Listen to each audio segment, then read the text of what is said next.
Welcome back to the Kaspa Silver YouTube channel. In today's video, I have some really great news. We have just received a Kaspa Crescendo timeline update for 10 blocks per second from Michael Sutton. And in this video, I'm going to go ahead and break down what he says here. And I'm also going to share with you guys how you guys can actually be a part of the testing phase of bringing 10 blocks per second to life onto mainnet. So let's get into it here. Michael Sutton here says Kaspa Crescendo timeline update, end of February 2025, testnet 10 transition activation, end of March 2025, mainnet version release.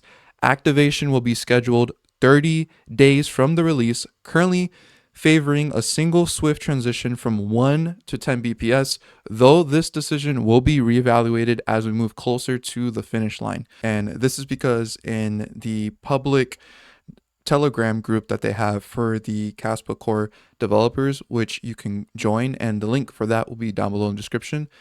This is a really great way to kind of stay up to date with what the devs are talking about in regards to future updates for Kaspa.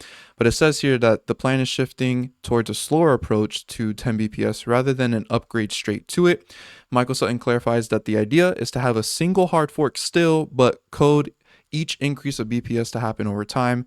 So they say here, yes, that's definitely the intention if we go that route, a single hard fork version with pre-scheduled gradual steps from 1 to 10 BPS. So basically, it doesn't mean that this timeline is going to change at all. It could just mean that when the end of March 2025 comes and then it gives us 30 days to upgrade to this, and then in April, we may or may not have 10 BPS, because what may happen is they may code it to basically only upgrade to 2 blocks per second a month later, and then every week they increase it by 1 block. But this would all be coded in, and it's not something that we would need to continuously be upgrading ourselves. So no more waiting is pretty much required by us and the developers needing to do something.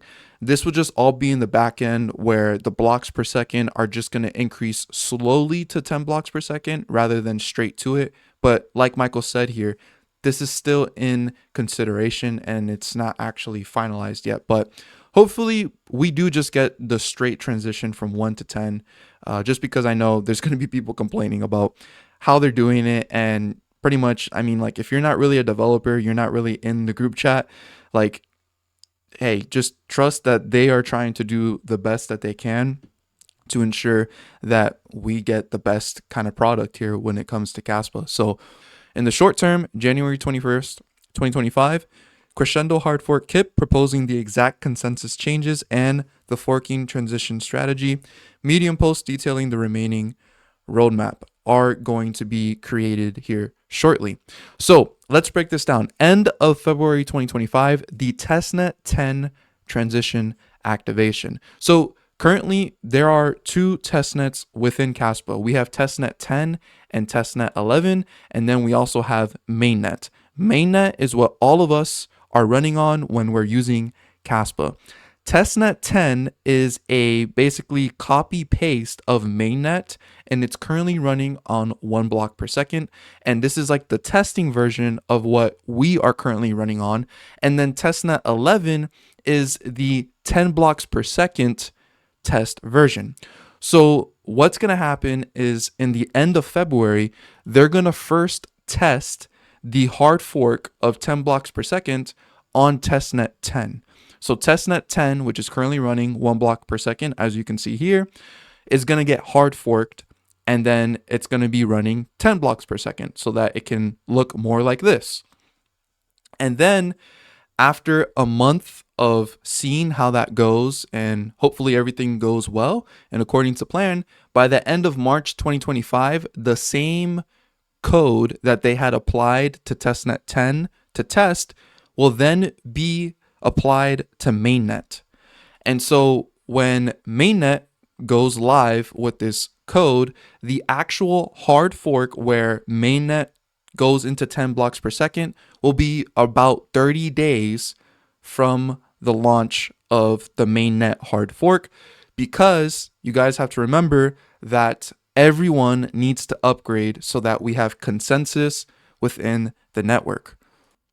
The people who are most important in this upgrade is people who are mining to their own nodes, the pool providers, and the exchanges. And so as you could see here, this pie chart is showing you the amount of blocks that are being created by a specific version of the node.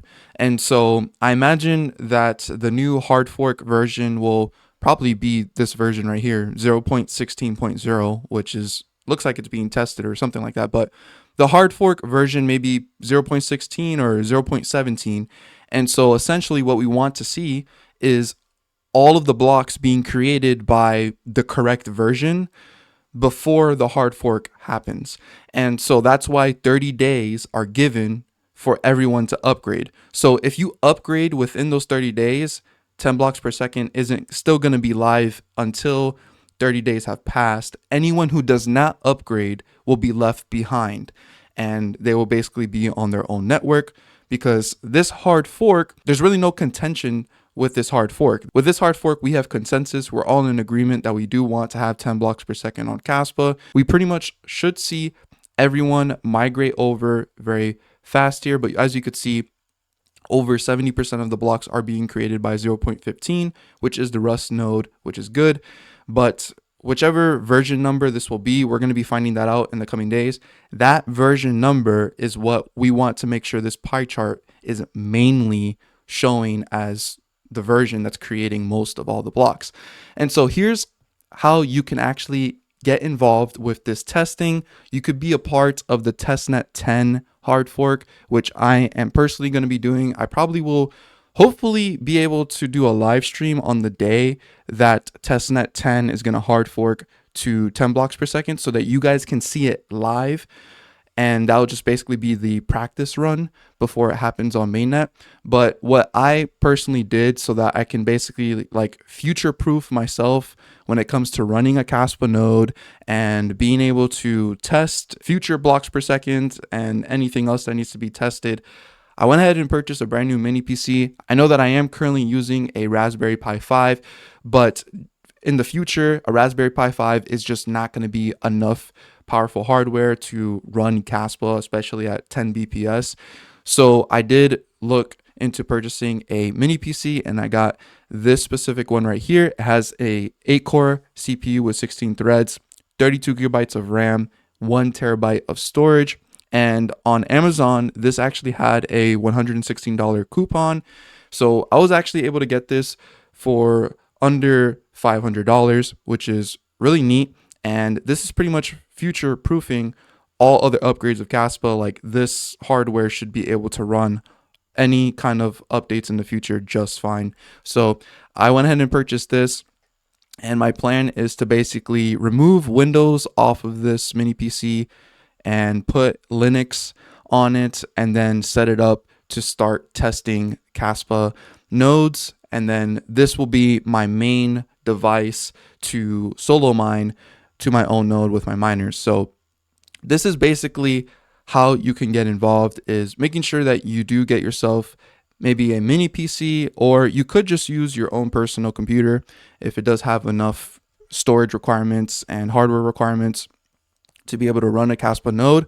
You could just use your own hardware and be a part of the test, but I did personally just buy this recently. So that is the update for 10 blocks per second. We finally have some dates. And again, these dates are still not guarantees. These are just basically goals. Just be mindful that things can change. The developers are really trying to make sure that this is done right the first time, because we seriously do not want to do this hard fork and then it goes wrong, and that basically just sets us back a few months probably in terms of like the perception of Kaspa. So hopefully everything is going to go right. That's why a lot of testing is being done here, and I encourage you guys that are involved with Kaspa to get more involved and be a part of testing, be a part of running a Kaspa node. These things are super important when it comes to Kaspa adoption. So I hope you guys enjoyed that video. And before we go, if you have not considered getting yourself a Tantrum wallet, Tantrum has created a Kaspa exclusive limited edition wallet here. There's 2,190 left. And if you use the code Kaspa Silver at the checkout, you will receive 10% off your order. And it does greatly help support the channel. And Tangent is a really great cold storage solution to keep your Kaspa offline and off exchanges. Whenever you keep your Kaspa on exchanges, it is not safe on there. You don't actually own it. So it's crucially important to self-custody your Kaspa in your own wallet, and Tangent is a really good way to do so. So I hope you guys did enjoy this video. Again, leave a like, subscribe to the channel if you guys are new around here, and as always, don't be average, be different.